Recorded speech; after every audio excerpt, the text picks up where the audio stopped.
Pronti? 1, 2, 3. In partenza è Ferdinand il più svelto e si porta in breve a condurre nei confronti di Fandango C, terza posizione per Freisa dei Greppi, ha avuto un'incertezza invece Furies M. E se ne vanno così i primi 200 metri con l'errore però di Ferdinand, era al comando, sbaglia sul finire della piegata Numero e 3, viene squalificato, Ferdinand, così all'esterno c'è subito la progressione di Farabutto Stecca che va su Fandango C e riceve Numero 2, Furia SM, strada squalificato. gradualmente. Più indietro segue Fresia dei Greppi e via via tutti gli altri con i primi 600 metri che se ne vanno in 49,2. In vantaggio dunque Farabutto Stecca, in seconda posizione Fandango C, più indietro sono Freisa dei Greppi e Forever Jal, tutti in fila indiana. Ritmo per il momento molto tranquillo, da 1,5 per il mezzo miglio iniziale. Seconda posizione per Fandango C, che è l'unico per il momento a tenere il ritmo del leader.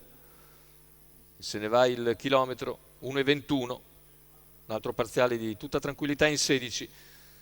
I cavalli al secondo passaggio davanti alle tribune, condotti sempre da Farabutto Stecca, che ha in schiena Fandango C. In terza posizione c'è Freisa dei Greppi, l'errore invece di Fashion Black. Numero 1, Fashion Black, squalificato. Ora ritmo Numero che 5, gradualmente Liberty Fast, va squalificato. sveltendosi, mentre anche Liberty Fast è squalificato, con 15,5 di parziale. E si arriva così ai 600 conclusivi con un parziale di nuovo in 16.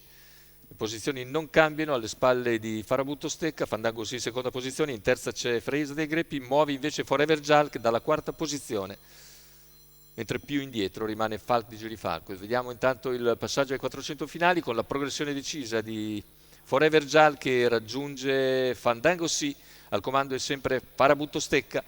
Metà della curva finale superata con Farabutto in vantaggio, Forever Jal che comunque si avvicina, completamento delle piegate, ingresso addirittura d'arrivo. Farabutto Stecca impegnato da Forever Jal che insiste nel finale, ma Farabutto Stecca controlla la situazione nelle battute conclusive, vince di una lunghezza ancora sul rivale. Al terzo posto finisce Fandango C, 1,19,8 sul doppio chilometro, 31 a chiudere. La vittoria per Farabutto Stecca e Alessandro Gocciadoro in sacchi e al training per conto della scuderia Mima Farm. Rivediamo le battute finali. Farabutto Stecca che controlla, si limita a controllare Forever Jal, comunque positivo, lo precede di una lunghezza sul traguardo. Al terzo finisce Fandango C.